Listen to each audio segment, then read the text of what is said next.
கலசலிங்கம் கலை மற்றும் அறிவியல் கல்லூரி தமிழ் துறை சார்பில் நடந்து கொண்டிருக்கக்கூடிய இலக்கிய உலா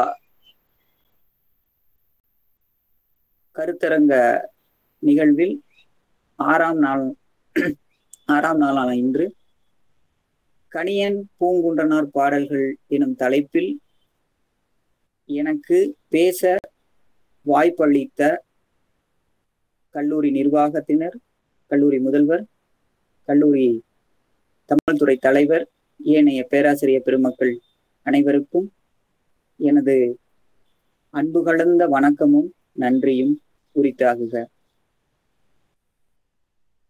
இந்த கணியன் பூங்குன்றனார் பாடல்கள் என்று பொதுவாக நான் தலைப்பிட்டதற்கான காரணம் என்ன என்பதை நான் முதலில் சொல்லிடுறேன்.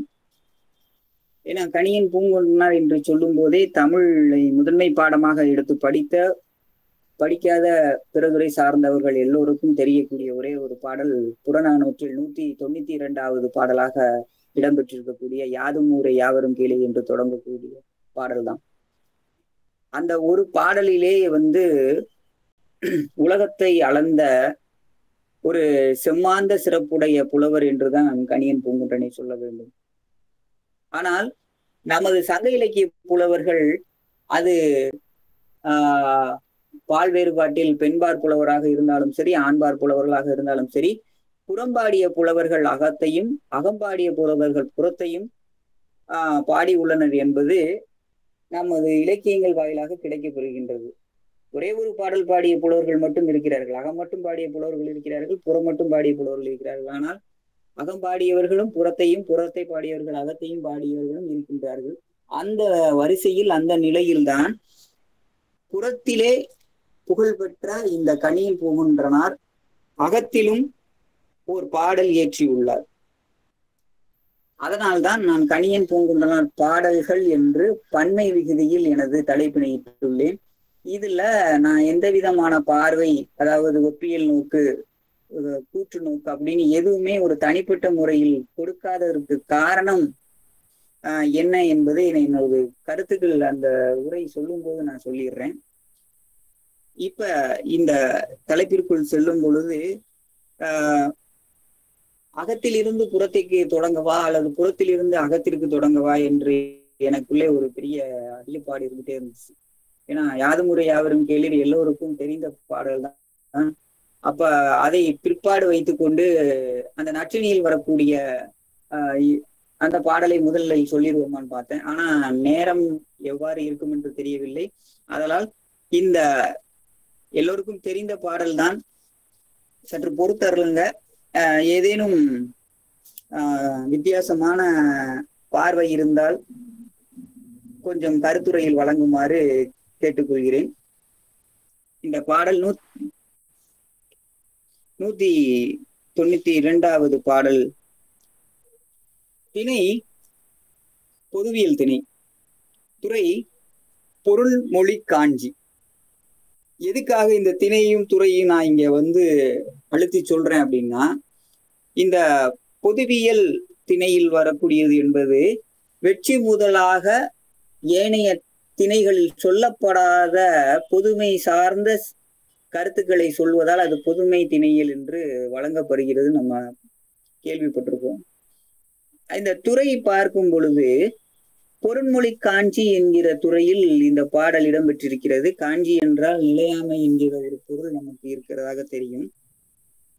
இதற்கு இலக்கணம் கொடுத்த புறப்பொருள் வெண்பாமாலை என்ன சொல்லுகிறது என்றால், எரிந்து இளங்கு சடைமுடை முனிவர் புரிந்து கண்ட பொருள் மொழிந்தன்று.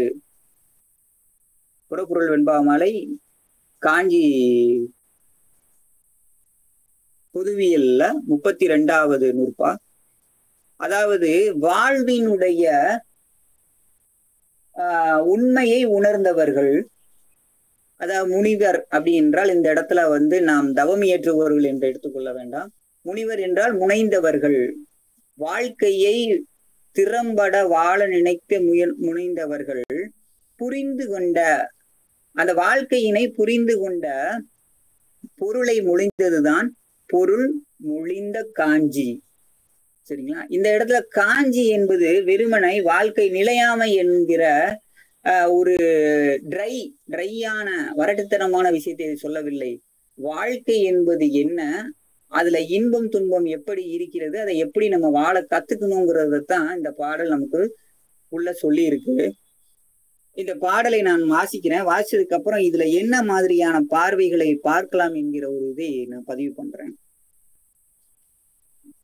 யாதும் ஊரே யாவரும் கேளிர், தீதும் நன்றும் பிறர் தர வாரா, நோதலும் தனிதலும் அவற்றோர் அன்ன, சாதலும் புதுவது அன்றே, வாழ்தல் இனிதி என மகிழ்ந்தென்றும் இளமே, முனிவின் இன்னாது என்றலும் இளமே, மின்னொடு வானம் தன்துளி தளி ஆனாது, கல்பொருது இறங்கும் வள்ளல் பேர் யாற்றிடு, நீர்வழிப்படும் புனைபோல் ஆறுயிர், முறைவழிப்படும் என்பது திறவோர், காட்சியின் தெளிந்தலம் ஆகலின் மாட்சியின், பெரியோரை வியத்தலும் இளமே, சிறியோரை இகழ்தல் அதனினும் இளமே.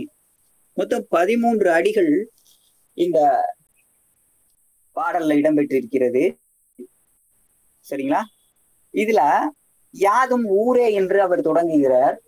இந்த ஊர் என்கிற சொல் நமக்கு தமிழ் இலக்கணங்கள்ல அல்லது இலக்கியங்கள்ல எத்தகைய காலகட்டங்களில் கிடைக்கப்பெறுகிறது என்றால், இனக்குழு சமூகத்தினுடைய பிற்பாடு நில உடைமை சமூகத்தினுடைய தொடக்கம்.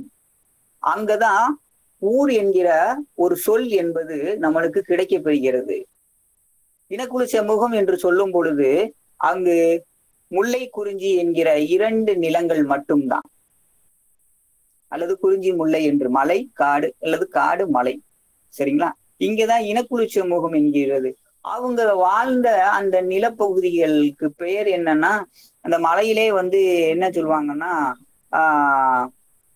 வெறுப்பு குன்றம், இங்க சேரி பாடி அப்படின்னு தான் வரும் முல்லையில. ஆனா இந்த ஊர் என்கிற சொல் முதலாக இடம்பெறக்கூடியது திணை இது நிலம் என்றால் அது வயலை மையமாக கொண்ட மருத திணையில் தான் இடம்பெறுகிறது. இதற்கு நமக்கு அக இலக்கணங்கள் அக இலக்கியங்கள் சான்றுகளாக இருக்கின்றன. மருத திணையில் தலைவனை பற்றி சொல்லும் பொழுது ஊரன் என்கிற ஒரு சொல்லால் குறிப்பிடுவார்கள். இதை நாம் அந்த சொல்லை பிரித்தோம் என்றால் ஊர் கூட்டல் அன் என்பது ஆண்பால் விகுதி. அந்த ஊரிலே வாழக்கூடியவன் அல்லது அந்த ஊரை உருவாக்கியவன். அப்ப சிறு சிறு குழுக்களாக இருந்த அல்லது அலைகுடிகளாக இருந்த மக்கள் ஒரு இடத்தில் நிலைகுடிகளாக மாறிய இடத்திற்கு பெயர்தான் ஊர். அப்ப அங்க ஒரு பரந்துபட்ட மக்கள் திரட்சி இருந்திருக்கின்றது என்பதை நம்மால் உணர முடிகிறது. அதே போல புறநானூற்றில் சீரூர் மன்னன் பேரூர் மன்னன் என்று புலவர்கள் 2 விதமாக மன்னர்களை வகைப்படுத்தியுள்ளனர். அதாவது சிறிய ஊரை ஆண்ட சீரூர் மன்னன், பெரிய ஊரை ஆண்ட பெரிய மன்னன். அதனாலதான் அவங்களுக்கு சீரூர் மன்னன் பேரூர் மன்னன், அந்த இடத்துல ஊர் என்கிற ஒன்று வருகிறது. அப்போது இதை வைத்து பார்த்தோமே என்றால் அரசு எங்கு தோற்றம் பெற்றதோ அங்கு இந்த ஊர், அது சிற்றூராக இருக்கலாம். இன்னும் கிராமங்களுக்கு இன்னைக்கு நம்ம சிற்றூர் பேரூர் என்று சொல்லுகிறோம், பேரூராட்சி. இந்த பேரூராட்சி என்கிற எல்லாமே என்னன்னா இந்த ஊர் என்கிற ஒரு இதை வைத்துதான் வருகிறது. சரிங்களா? அப்ப இந்த ஊர் என்கிற சொல்லை அவர் பயன்படுத்திய காரணத்தினால் அவர் கண்டிப்பாக அரசு தோன்றிய பின்னர் ஒரு நிலவுடைமை சமுதாயத்தில் இருந்து இந்த பாடலை புனைந்துள்ளது தெளிவாக தெரிகின்றது. யாதும் என்பதற்கு எல்லாம் அனைத்தும் என்று பொருள் கொள்ளலாம். அதே போல யாவரும் அனைவரும் எல்லோரும் கேளீர் என்றால் உறவினர், அது நம்மளுக்கு தெரியும். அடுத்த அடி பார்த்தா தீதும் நன்றும் பிறர் தர வாரா. அந்த மனித வாழ்க்கையில் சிந்தனைகள், எண்ணங்கள், பேச்சு, செயல் எல்லாமே நேர்கோட்டில் அல்லது நேர்மறையில் இருக்க வேண்டும் என்றுதான் நம்ம சொல்லுவோம். சரிங்களா? ஆன்மீக செம்மல்கள் எல்லாம் அதைத்தான் சொல்லுவாங்க. நல்லதே பேசணும், நல்லதே நினைக்கணும், நல்லதே செய்யணும். ஆனா இவருடைய பாடல்ல இரண்டாவது அடி பாத்தீங்கன்னா தீது என்கிற ஒரு எதிர்மறையான சொல்லை அல்லது எதிர்மறையை குறிக்கக்கூடிய பொருள் தரக்கூடிய சொல்லை பயன்படுத்துகிறார். தீதும் நன்றும் ரெண்டு விகுதி வந்திருக்கு. சரிங்களா? ஏன் நன்றும் தீதும் பிறர் தர வாரா என்று சொல்லவில்லை என்றால், இந்த துறையை மறுபடியும் நம்ம அந்த துறைக்கு போக வேண்டியிருக்கிறது. காஞ்சி என்பது ஒரு நிலையாமையை சொல்லக்கூடியது. இந்த நிலையாமையில் சொல்லும் போது இங்கு அதிகப்படியான செய்திகள் என்னவாக இருக்கலாம் என்றால் தீதாக இருக்கலாம் பெரும்பாலான மக்களுக்கு. அதன் காரணம் என்ன என்று பார்த்தோமேயானால் ஊழ் என்கிற ஒன்றைத்தான் சுட்டி செல்கிறார்கள்.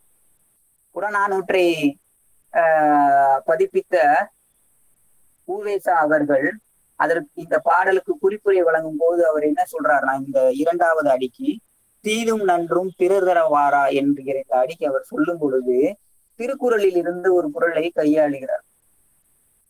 தத்தம் பெருமைக்கும் ஏனை சிறுமைக்கும் கருமமே கட்டளைக்கல். இது வள்ளுவம் சொல்லுது. அதாவது ஒரு மனிதனுடைய பெருமைக்கும் அவனுடைய சிறுமை, அவனுடைய பெருமை அல்லாத செயலுக்கும் அவன் செய்யக்கூடிய செயல்தான் சரிங்களா கட்டளைக்கல் என்றால் அடிப்படையாக இருக்கக்கூடியது. அப்ப அந்த கருமம் எதனால் நிகழ்கிறது என்றால் ஊழினால் நிகழ்கிறது. இந்த ஊழை எப்படி பார்க்கலாம் என்றால் நம்மளுக்கு இந்த ஊழ் தொடர்பான செய்திகள் எல்லாம் சமணத்தில் இருந்து கிடைத்ததாக தரவுகள் சுட்டுகின்றது. ஆனால் இந்த ஊழை வைத்து இவர் பாடிய பாடல் அல்லது நம்ம சிலப்பதிகாரத்துல பார்க்கும் பொழுது வரக்கூடிய ஊழ்வினை உறுத்து வந்து ஓட்டும், செய்யாத ஒரு தவறுக்காக அவர் தண்டனை அனுபவித்தது எல்லாம் ஊழின் வழி. வள்ளுவத்துல ஊழ் என்கிற ஒரு அதிகாரமே இருக்கு. இது எல்லாமே வைத்து பார்க்கும்போது தீது என்பது நிரம்ப கிடைக்கலாம், நன்று என்பது குறைவாக கிடைக்கலாம்.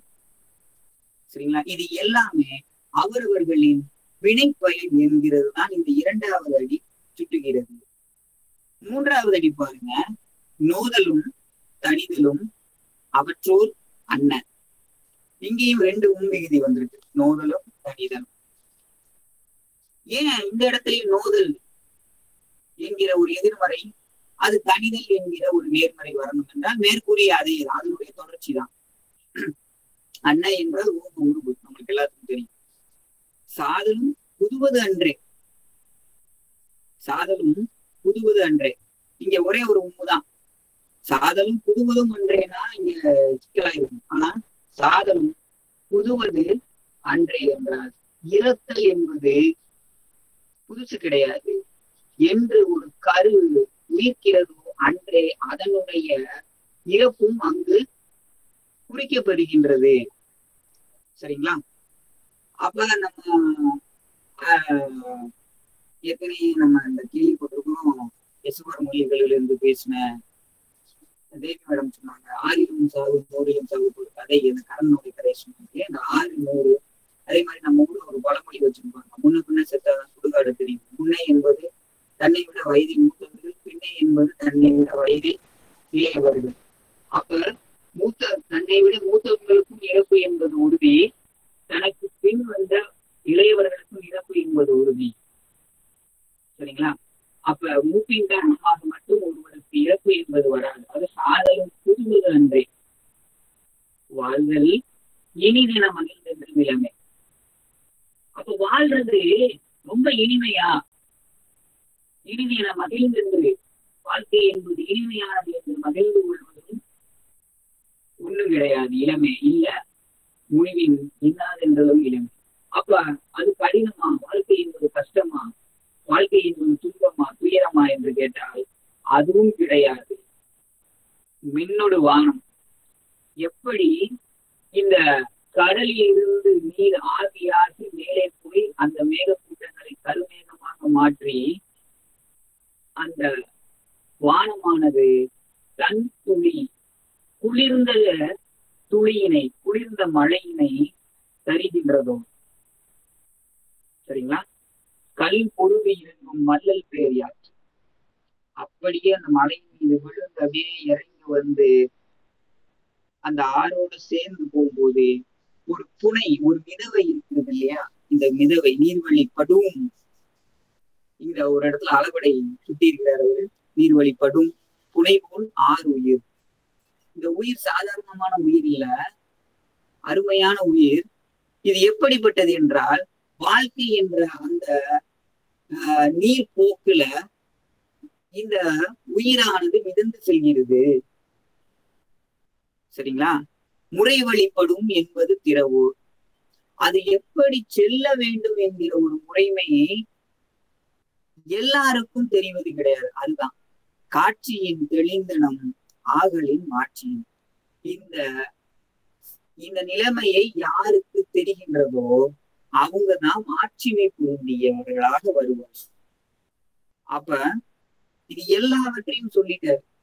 வாழ்க்கை என்பது அவர் நிலையானதும் சொல்லல, நிலையற்றதும் சொல்லல. நீ வாழக்கூடிய விஷயம் என்ன அப்படி என்று பார்த்தோமேயானால் அது ஊழ்வழித்தே.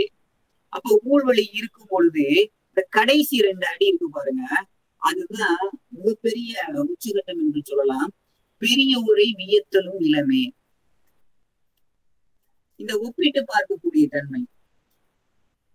ஒருவரை பெரியோராக ஆக்க வேண்டும் என்றால் மற்றொருவரை சிறியோராக ஆக்கித்தான் ஆக வேண்டும். இதுதான் ஒப்பீடு. ஒருவரை நல்லவராக காட்ட வேண்டும் என்றால் யாரோ ஒருவரை கெட்டவராக காட்டினால் மட்டும்தான் அந்த நல்லவர் அங்கு தெரியப்படுவார். இல்லையெனில் நல்லவர் என்று தனித்து யாரும் கிடையாது, கெட்டவர் என்று தனித்து யாரும் கிடையாது. ஒரு 5 நாட்களுக்கு முன்னாடி தொலைக்காட்சியில் ஒரு கருத்துரையை காண வாய்ப்பு கிடைத்தது. தமிழறிவி மணியன் அவர்களுடைய சொற்பொழிவு, அது எங்கேயோ ஒரு ஊர்ல பேசியது. அதுல அவரும் அந்த புறநானூற்றிலிருந்து தான் செய்யுள்களை கையாண்டார். அதுல இந்த பாடலையும் மேற்கோள் காட்டினார்.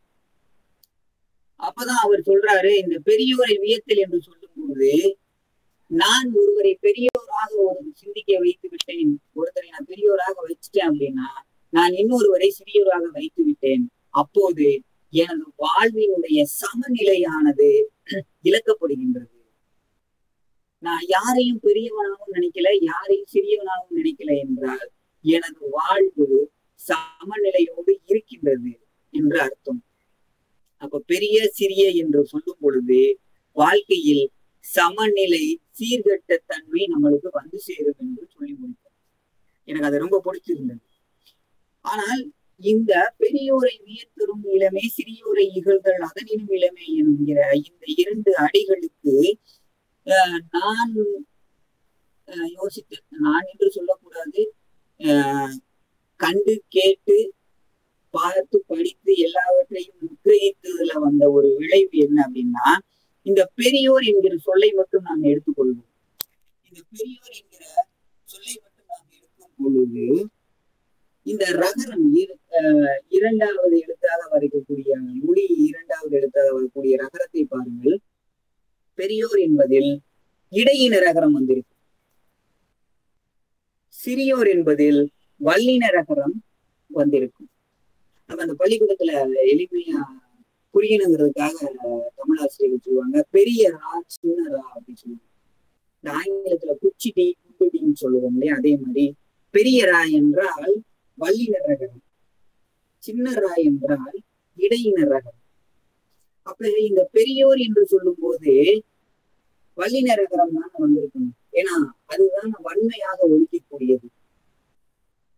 அப்ப பெரியோர் என்று சொல்லும் போது பெரிய ரகரம், அதாவது வல்லின ரகரம் வந்திருக்கணும். சிறியோர் என்று சொல்லும் போது சின்ன ரகரம் வந்திருந்தாதானே அந்த சொல்லுக்கு அது அந்த எழுத்து பொருந்தி வந்திருக்குது என்று அர்த்தம். ஆனால் தமிழ் மொழியில் மட்டும்தான் இத்தகு உயர்வு தாழ்வு கிடையாது என்பதை நம் முன்னோர்கள் வைத்து சென்றுள்ளனர்.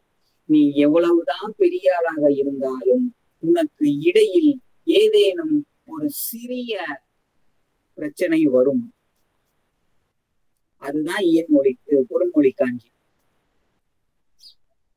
ஆனால் வயதிலோ அறிவிலோ கல்வியிலோ ஏதேனும் ஒரு அடிப்படையில், பொருளாதாரத்திலோ ஏதேனும் ஒரு அடிப்படையில் நீ சிறியவனாக இருந்தாலும் உன் வாழ்வின் இடையில் ஒரு பெரிய தன்மை காண கிடைக்கும். சரிங்களா? அதனாலதான் பெரியோரை வியத்தல். பெரியோர்கள் என்றால் அது எந்த நிலை, வயதிலோ எந்த நிலையிலோ நீங்கள் பெரியோரை வியந்து சொல்லாதீர்கள், அதுவும் தவறு. சிறியோரை இகழாதீர்கள், அது அதனினும் தவறு. அப்ப பெரியோர் என்றால் பெரியவர்கள் மட்டுமல்ல, சிறியோர் என்றால் சிறியோர்கள் மட்டுமல்ல. தொல்காப்பிய மெய்ப்பாட்டியலில் நம்மளுக்கு எண்வகை மெய்ப்பாடுகள்ல முதல் மெய்ப்பாடு நகை என்கிற மெய்ப்பாடு. அந்த நகை என்பதுல 4 காரணங்களை தொல்காப்பியர் சுட்டி இருப்பார். எல்லல், இளமை, பேதமை, மடன் என்று சொல்லப்பட்ட நகை நான் என்பர். இந்த எல்லல் ஒருத்தரை கிண்டல் கேலி பண்றது. இந்த இளமை என்பது என்னன்னா வயது. அவன் சின்ன பையன் ஏதாவது தெரியாம பேசினா விட்டுருக்கப்பா அப்படின்னு சொல்லக்கூடிய அந்த இளமை. அப்ப சின்ன வயசுல ஏதாவது சொல்லும் போது அவங்கள அந்த வயது காரணம் காட்டி சிரிக்கிறது. பேதமை, சரிங்களா? அவனுக்கு ஒண்ணும் தெரியாதுப்பா, ஏதோ முட்டாத்தனமா பேசிட்டான். மடன், சொன்னதை அப்படியே நம்பி சொல்றது. அப்ப இந்த 4ம் சமூகத்தில் ஒரு தனி மனிதனுக்கான உளவியல். இந்த 4ஐ தவிர்த்து நீங்கள் ஒருத்தரை கேலி செய்யவோ கிண்டல் செய்யவோ முடியாது. அப்ப அந்த இடத்துல அவர்களை இந்த 4 காரணங்களில் ஏதேனும் ஒன்றில் சிறியவராக ஆக்கி விடுகிறோம். ஆனால் பெரியவராக ஆக்கும் பொழுது, மறுக்கை என்கிற நம்ம அந்த மெய்ப்பாடை பார்த்தோம்னா, மறுக்கைனா வியப்பு அப்படின்னு சொல்லும் போது அங்கு பெரியோர் என்கிற ஒரு விஷயம் வரப்பெறுகிறது. ஆனால் இங்கு நாம் பார்க்கும் பொழுது இந்த திணை துறை 2ஐயும் வைத்து பார்க்கும் பொழுது பெரியோரை வியத்தலும் இளமே, சிறியோரை இகழ்தல் அதனினும் இளமே. அப்ப உனது மனதினுடைய சமநிலையை நீங்கள் சீர்கெடாமல் பாருங்கள். காரணம் என்னவென்றால், ஆருயிர் புனைபோல் நீர் வழிபடும். ஆருயிர் புனைபோல் நீர் வழிபடும். இது அப்படியே கொஞ்சம் மாத்திக்கணும். நீர் வழிபடும் புனைபோல் ஆருயிர. ஏன்னா இந்த ஆருயிர் என்பது அருமையான உயிர். அது எப்போது நம்மளை விட்டு பிரியும் என்று தெரியாது. அப்ப வாழக்கூடிய காலகட்டங்களில் அந்த புனைபோல் செல்லக்கூடிய ஆருயிரானது அந்த நீரின் போக்கில் போவது போல நம் வாழ்க்கையில் போக வேண்டும். இதில் என்ன ஏற்றத்தாழ்வு தேவை? சரிங்களா? வள்ளுவர் அதான் சொல்லுவார் சான்றாண்மையில சொல்லும்போது, சமன் செய்து சீர்தூக்கும். அதாவது இந்த தலாச்சை பிடிக்கும் போது ஏற்ற இறக்கம் எப்படி இருக்கக்கூடாது, அந்த துலாக்கோலை பிடிக்கும் போது அது போல சமன் செய்து சீர்தூக்கும். அப்படி தூக்கி பார்க்கணுமா ஒரு விஷயத்த வாழ்க்கையில. அதுதான் சான்றோருக்கு அணிகலன் என்று சொல்லுவார். சரிங்களா? அப்ப ஏற்றத்தாழ்வை நீ கொண்டு வராதே, பெரியோர் சிறியோர் என்கிற ஏற்றத்தாழ்வை கொண்டு வராதே. காரணம், இந்த அருமையான உயிர் புனை போல அது நீர்வழி, நீர் செல்லும் பாதை போல சென்று கொண்டிருக்கிறது. இதில் எல்லோரும் உறவினர், எல்லாமும் நமது. இப்ப மறுபடியும் கீழிருந்து மேல போனோம்னா, இந்த இப்படிப்பட்ட ஒரு அருமையான வாழ்க்கையினை நீ வாழ்கின்ற காலத்தில், அவங்க செத்துப்போன்னு சொல்லவே இல்லை, எந்த இடத்துலையும் இருந்து விடுங்கள், வாழ்க்கை என்பது என்னைக்காவது முடிய போகுது, அதனால நீங்க துறவை மேற்கொள்ளுங்கள். இந்த பாடல் துறவை மேற்கொள்ள சொல்லவில்லை, சுகங்களை நீக்க சொல்லவில்லை. உனக்கு கிடைக்கக்கூடிய அந்த வாழ்க்கையினை நீங்கள் சரியாக பயன்படுத்துங்கள். ஆனால் அதில் கஷ்டம் வரும் பொழுது கஷ்டத்தை மட்டும் நீங்கள் நினைக்க வேணாம், இன்பம் வரும் பொழுது இன்பத்தை மட்டும் தூக்கி பிடிக்க வேண்டாம். இந்த இடத்துல பெரியோர் என்பதை நீங்கள் இன்பமாக எடுத்துக்கொண்டீர்கள் என்றால் அவர்களை அந்த தூக்கி பிடித்து கொண்டாடுவதும் தவறு. சிறியோரை நீங்கள் துன்பமாக எடுத்துக்கொண்டீர்கள் என்றால் அதனை நினைத்து வருந்துவது அதனினும் தவறு. அப்ப இந்த நோதலும் கணிதலும் என்றதில் பெரியோர் சிறியோர் என்ற 2 வருகிறது. அதே போல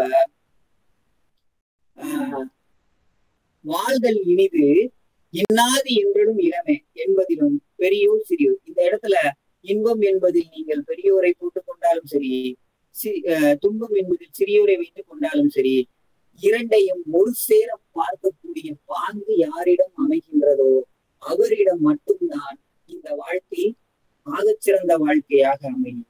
காரணம் என்னவென்றால் தீதும் நன்றும் பிறர் தர வருவதில்லை. தீதும் நன்றும் பிறர் தர வருவதில்லை. அப்ப அடுத்தவன் எனக்கு ஒரு தொல்லை பண்ணும் பொழுது அவனால்தானே எனக்கு அந்த துன்பம் வருகிறது என்றால், அப்போ அடுத்தவன் மூலமாக ஒரு இன்பம் உங்களுக்கு கிடைக்கிறது என்றால் அந்த இன்பமும் அவன் மூலமாக கிடைக்கிறது என்றுதான் நாம் சொல்ல வேண்டுமே ஒழிய எனக்கு இன்பம் நான் செய்த நல்வினையால் வந்தது என்று சொல்லக்கூடாது. இதுதான் அதனுடைய உட்கிடக்கு. துன்பம் மட்டும் இன்னொருத்தனால வருது, எனக்கு அவங்களால பிரச்சனை நிறைய வந்துகிட்டு இருக்கு அப்படின்னு சொல்றது, இன்னொருத்தங்களால ஏதோ ஒரு நல்லது நடக்கும்போது அவங்களாலதான் நல்லது நடந்தது என்று சொல்ல வேண்டும். ஆனால் என்னுடைய நல்வினையின் காரணமாகத்தான் அந்த செயல் நடந்தது என்பதை சொல்லக்கூடாது. இந்த வீட்டுல பசங்க யாரும் சரியில்லைன்னா சொல்லுவாங்க, அவனோட கிரகம் சரியில்லை, இந்த இதுல போய் ஏதாவது பரிகாரம் பண்ணா சரியா போயிடும், அவன் செய்யறதெல்லாம் அவனா செய்யல, அவன் கிரகம் ஆட்டி வைக்குது.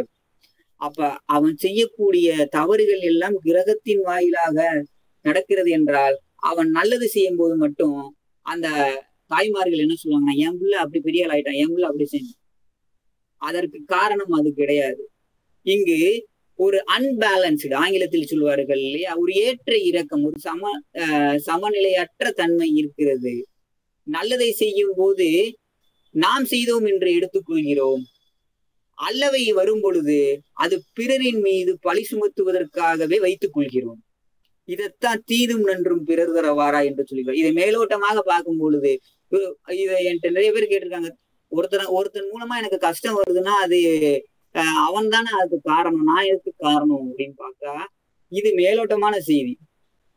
ஆனால் அதை அப்போது மட்டுமே வைத்து யோசிக்கக்கூடிய, அல்லது வரும் பொழுது மட்டும் அதை யோசிக்க கூடாது. நல்லது வரும் பொழுது சேர்த்து யோசித்து பார்த்தோமே ஆனால் அது நம் வினை பயனாகத்தான் இருக்கும்.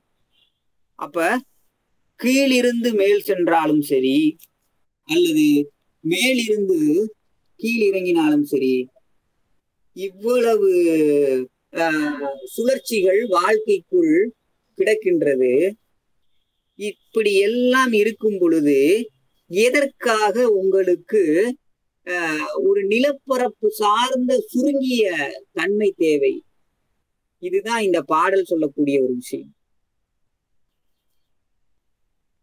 ஒரு நிலப்பரப்பு பறந்துபட்டு இருக்கும் பொழுது அது எவ்வளவு ஒரு பரந்த சிந்தனையை கொடுக்குமோ அதே போல்தான் அந்த முதல் வரி கொடுக்கிறது, யாதும் ஊரே யாவரும் கேளு.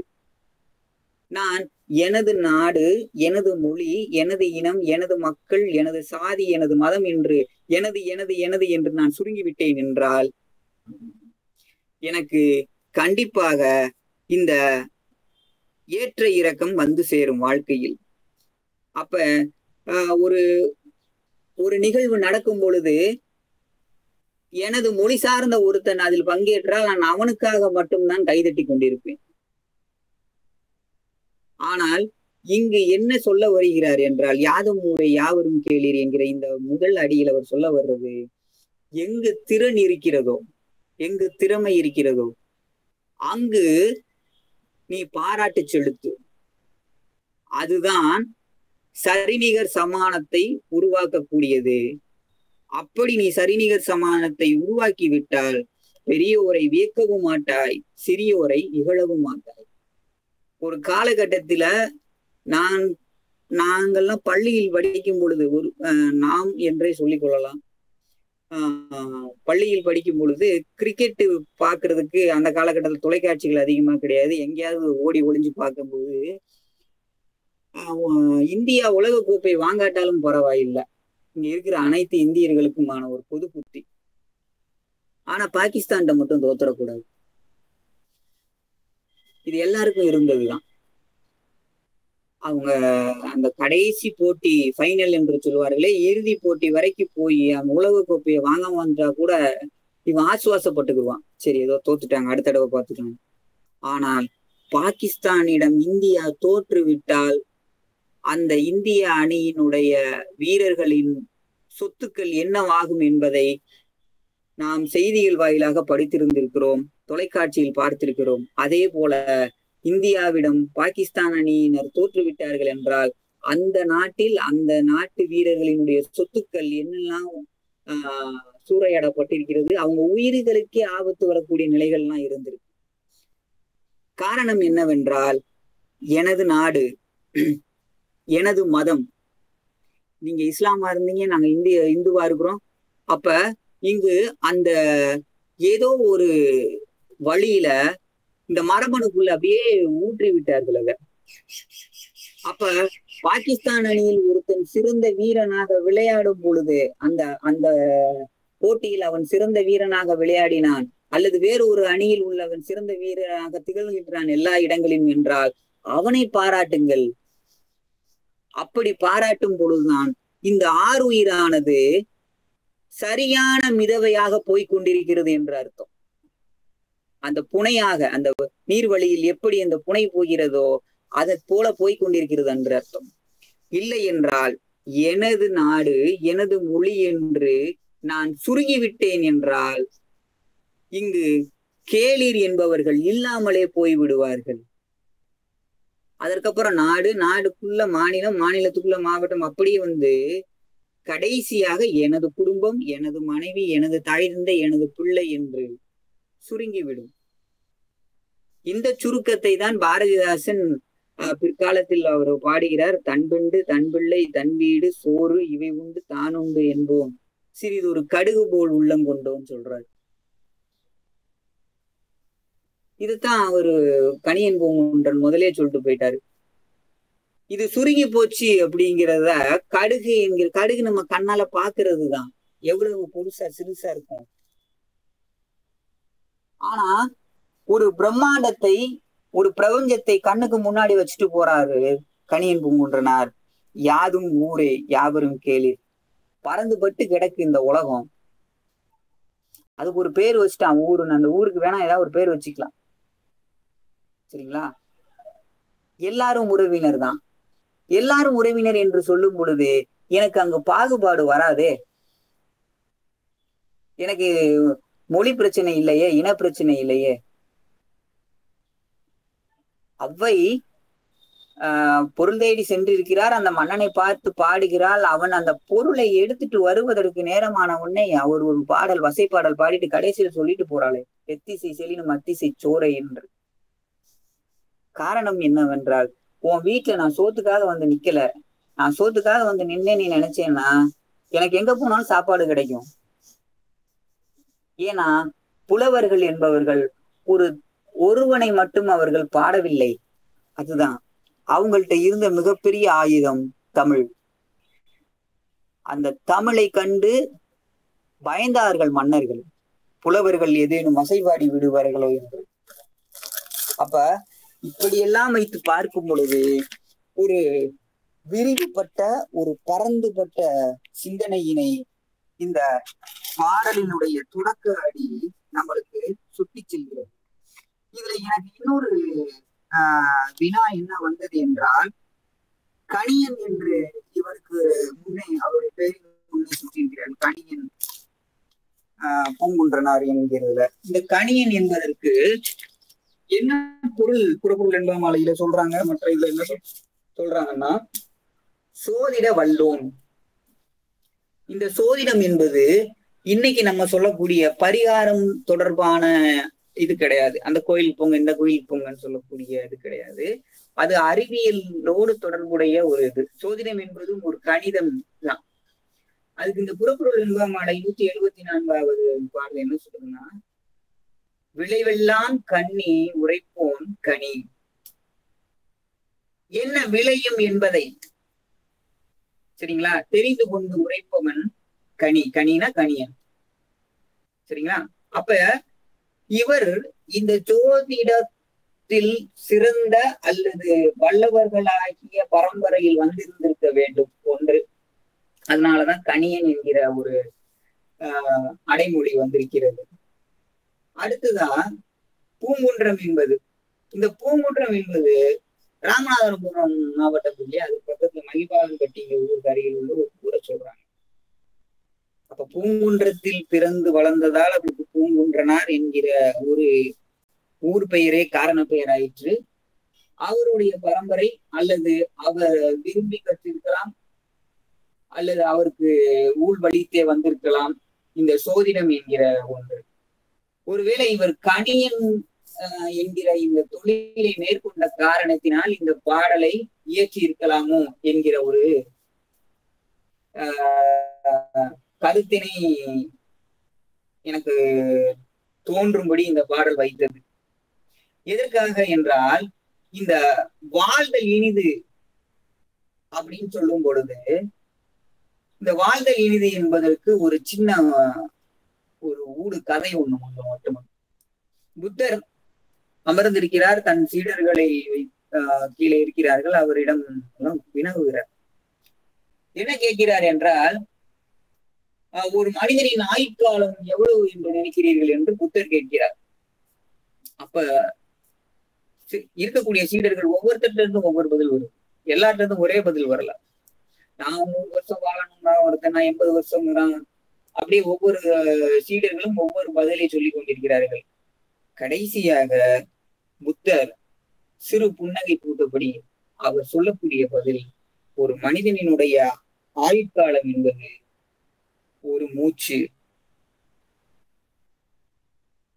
இந்த மூச்சு விடுறதை என்னைக்கு நின்னுச்சோ அல்லது எப்ப நிக்குதோ, எந்த நொடி நிக்குதோ, அதோட அவன் ஆயுட்காலம் முடிவடைகிறது. சரிங்களா? அப்ப அந்த செய்தியை நாம் இங்கு கொண்டு வந்தோம் என்றால், வாழ்தல் இனிது என மகிழ்ந்தென்றும் இளமே, முனிவின் இன்னாதென்றதும் இளமே. அப்ப இந்த மூச்சு என்னைக்கு நிக்குதோ அது வரைக்கும் அவன் உயிரோட இருந்துக்கலாம் அல்லது வாழ்ந்துக்கலாம். சரிங்களா? அதற்குள் இந்த இன்ப துன்பம் என்பது அவனுடைய வினைப்பயனாக அந்த ரேஷியோ கூடலாம் குறையலாம். ஆனா ரெண்டும் இருக்கும் என்பதுதான் இங்க உண்மை, உலகியல் உண்மை. அதுதான் அவர் சொல்றாரு, சாதலும் புதுவது அன்றே. வாழ்தல்,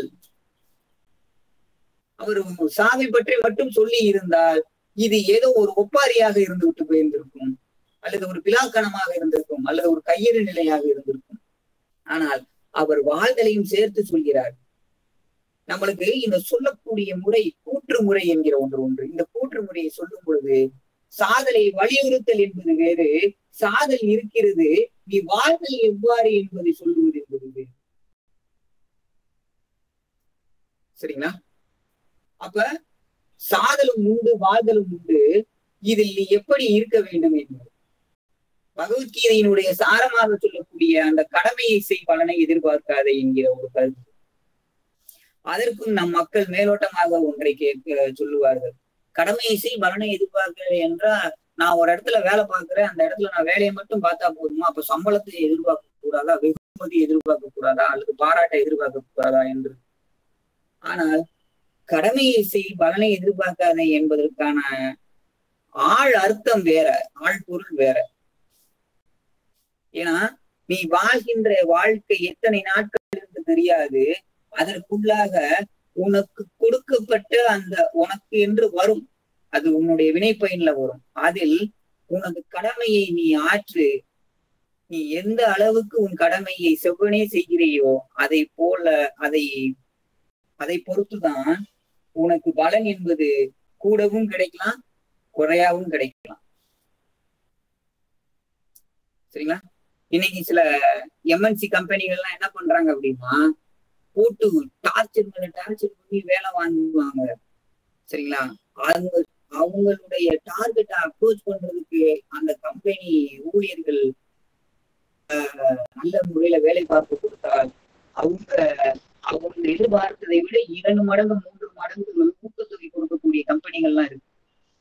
ஆனா அந்த ஊழியர்களுக்கு தெரியாது. காரணம் என்னவென்றால், அவங்க நம்மளுக்கு இவ்வளவு வந்தா போதும், வருஷம் இவ்வளவு இன்கிரிமெண்ட் கொடுத்தா போதும் நினைப்பாங்க. ஆனால் இந்த கடமையை செய் பலனை எதிர்பார்க்க என்பது இங்க கூலிக்கு மாரடிப்பது கிடையாது, இது சம்பளத்தை வச்சு பேசுறதே கிடையாது, இது வாழ்க்கையினுடைய மெய்ப்பொருள். அதைத்தான் நீங்க சொல்கிறார் அவர். நோதலும் தனிதலும் அவற்றூர் அன்ன, சாதலும் புதுவது அன்றே. அதனால் நீ வாழ்கின்ற வாழ்க்கை இனிமையாக இருக்கும் என்றும் நினைக்க வேண்டாம், கடுமையாக இருக்கும் என்றும் நினைக்க வேண்டாம். இந்த மழை பெய்வது எப்படி இயல்பான ஒன்று. மழையை யாரும் உருவாக்குவது கிடையாது. மனிதன் இந்த உலகத்தில் கடைசியாக தோன்றிய உயிரினம் மனிதன் என்று சொல்கிறார்கள்.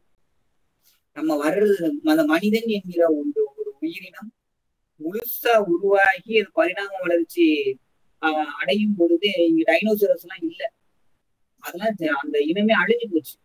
டைனோசரஸ் எல்லாம் அழிஞ்சு போனதுக்கு அப்புறம் அந்த மனுஷனே பிறந்தான் அறிவியல் சொல்லுது. அப்ப இந்த உலகத்திற்கு கடைசியாக வந்த உயிரினம் நாம் தான், இந்த மனித இனம்தான். அப்ப இந்த மனித இனம் எப்படி இயல்பாக பரிணாம வளர்ச்சி அடைந்து வந்ததோ அதே போல இந்த மழை என்பதை யாரும் செயற்கை மழையை உருவாக்கலாம், அது வேதியியல்ல பண்றாங்க. ஆனா இயற்கையை யாரும் உருவாக்க வேண்டியதில்லை, அது உருவாகும். மனிதன் தோன்றுவதற்கு முன்னே இங்க மரங்கள், பறவைகள், விலங்குகள் எல்லாமே இருந்தன. இந்த உலகத்திற்கு புதிய உயிரினம் மனிதன் தான். எப்படி கடல் நீரில் இருந்து ஆவியாகி அது மேலே போய் மழையாக வந்ததோ மனிதன் தோன்றுவதற்கு முன்னும், மனிதன் தோன்றிய பின்னும் அதுதான் நடக்கும். அதே போலதான் உயிர்களுக்கும், எல்லா உயிர்களுக்கும் உள்ள ஒரே பிரச்சனை என்னன்னா, வாழ்றது இனிமையா கொடுமையானது. மான் புலியை பார்த்து பயப்படுது. புலி இல்லாத இடத்துல மான் வாழ்தல் எளிது. ஆனால் அதற்கும் மரணம் உண்டு, வேறு ஏதோ ஒரு விலங்கின் மூலமாக. அதே போலத்தான் இங்க இந்த மனிதனுடைய வாழ்க்கை என்பதும் வாழ்தல் இனிது, ஆனால் நோதலும் இனிது பிரச்சனை கிடையாது. ஏன்னா நோதலும் தனிதலும் ரெண்டாவது நம்ம கூறுறதுதான். நோதலும் தனிதலும். மோதல் வந்தா தனிதல் வரும், தீது வந்தா நன்று வரும். ஆனால் எதுவும் தேங்கி நிற்காது. அதுதான் இங்க உள்ள ஒரு விஷயம்.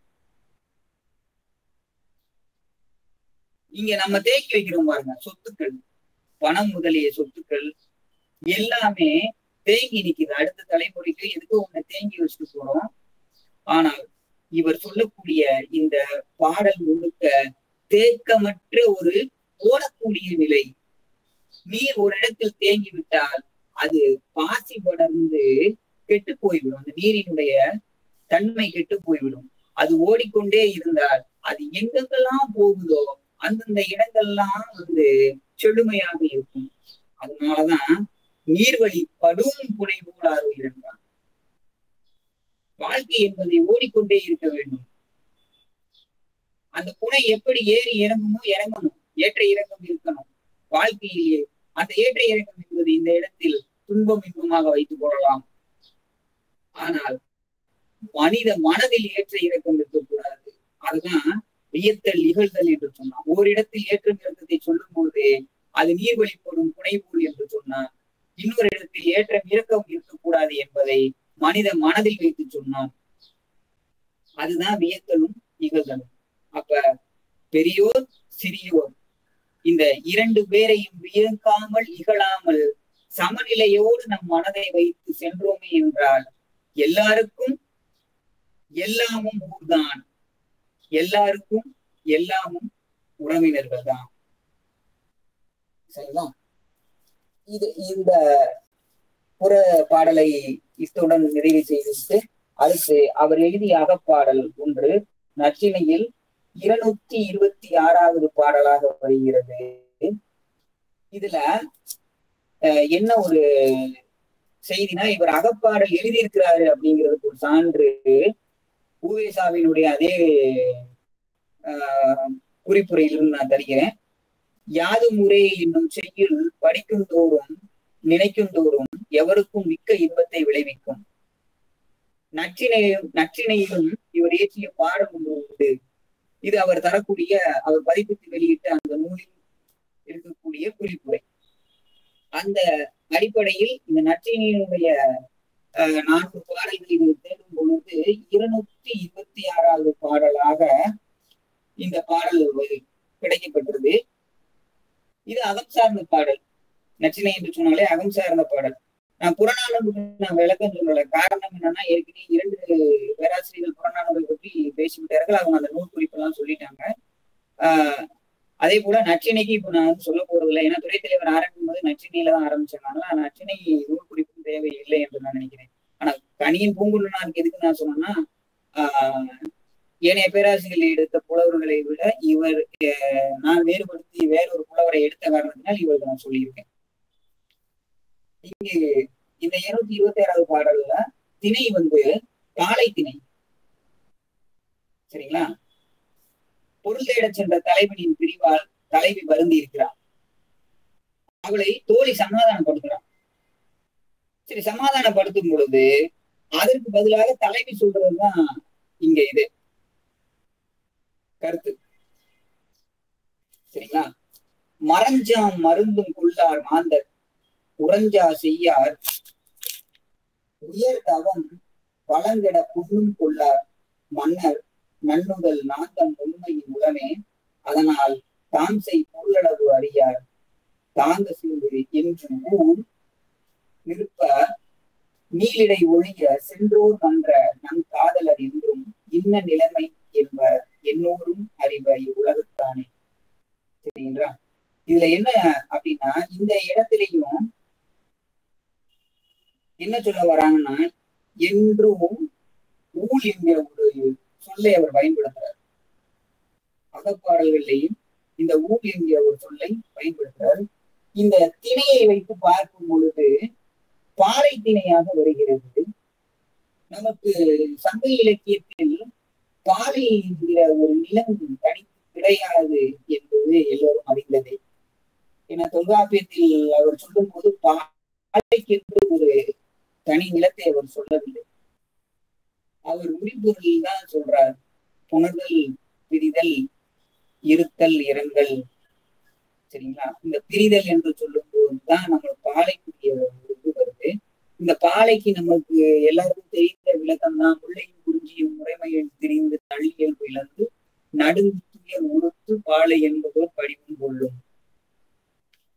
சிலப்பதிகாரம் காடு கங்காதையில வரக்கூடியது. அந்த இதை நாம் ஒரு இலக்கணமாக எடுத்துக்கொள்ளலாம். பாலை என்கிற ஒரு நிலம் எப்படி இருக்கும் என்றால், முல்லையும் குறிஞ்சியும் முறைமையில் தெரிய வேண்டும்.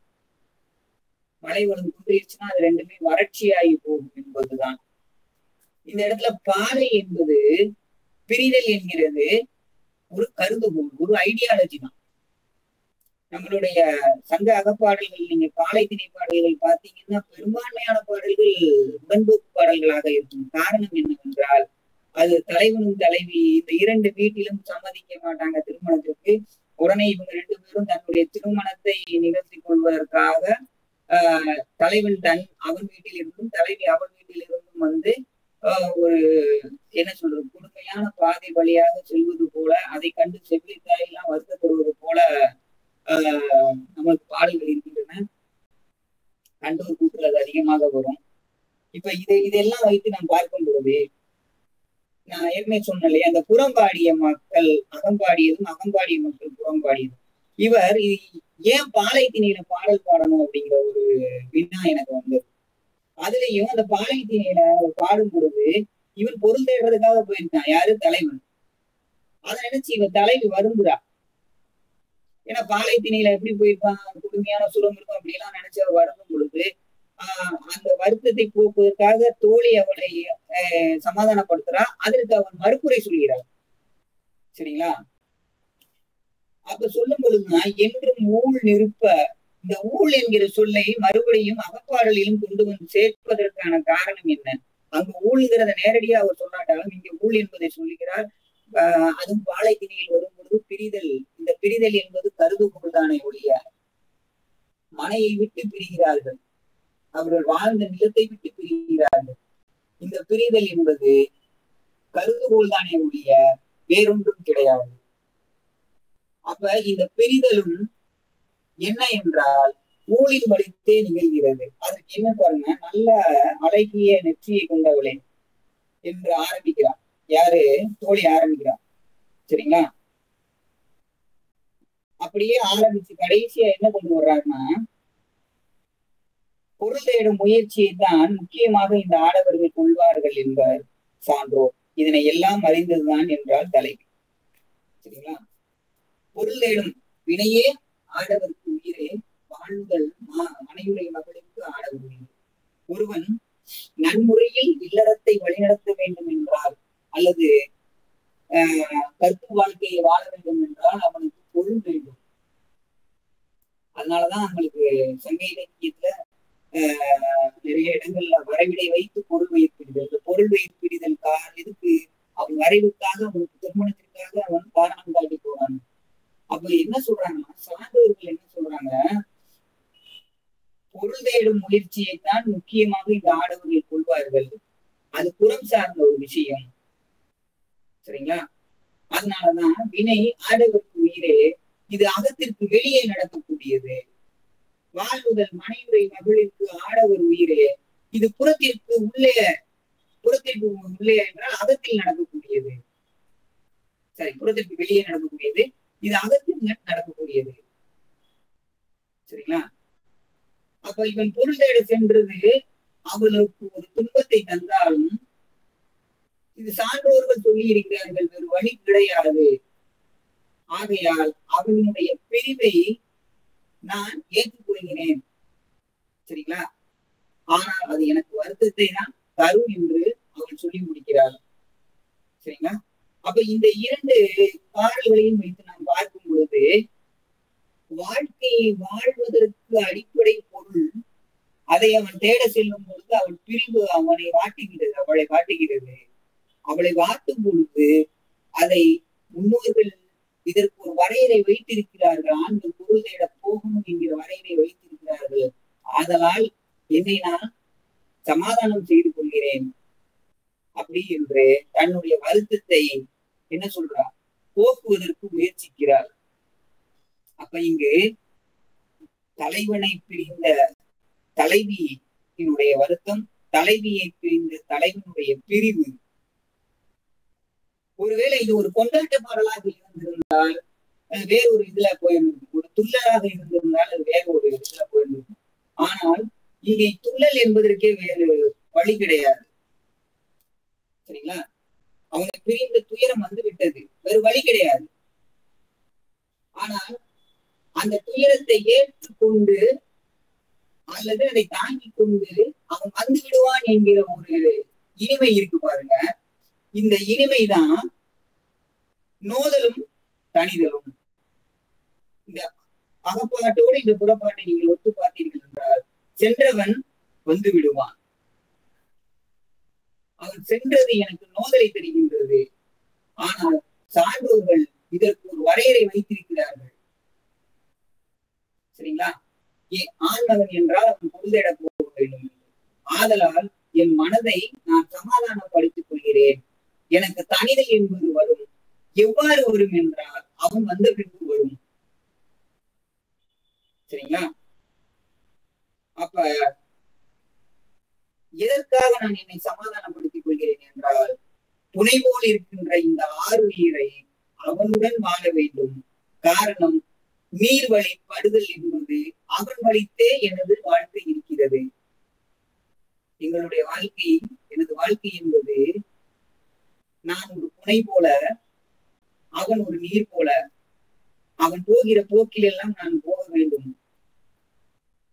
சரிங்களா? நான் துணையாக இருக்கிறேன், அவன் நீராக வருவான். இரண்டு பேரும் சேர்ந்து பயணிப்போம். ஆதலால் இந்த பிரிவினை அவள் ஏற்றுக்கொள்கிறாள். அதான் தோழி சமாதானப்படுத்தினதுக்கு அவள் திருப்பி பதில் சொல்றான். இது பாடலுடைய கருத்து. ஆனால் இந்த ஒப்பிட்டு பார்க்கும் பொழுது, நோதல் என்பது வந்தால் தனிதல் என்பது வரும், ஈது என்பது வந்தால் இன்னா என்பதும் வரும், துன்பம் என்பதும் வரும். இதை இரண்டையும் கடந்து நிற்கின்ற தன்மையைத்தான் கணியன் பூங்குன்றனார் தனது பாடல்கள் வாயிலாக சுட்டி சமன் செய்து வாழும் வாழ்க்கையினை எவ்வாறு வாழ வேண்டும் என்பதை நமக்கு காட்டி இருக்கிறார் என்று சொல்லி எனக்கு பேச வாய்ப்பளித்த அனைத்து நல்லுள்ளங்களுக்கும் என் நன்றியை காணிக்கையாக்கி விடைபெறுகிறேன். நன்றி, வணக்கம்.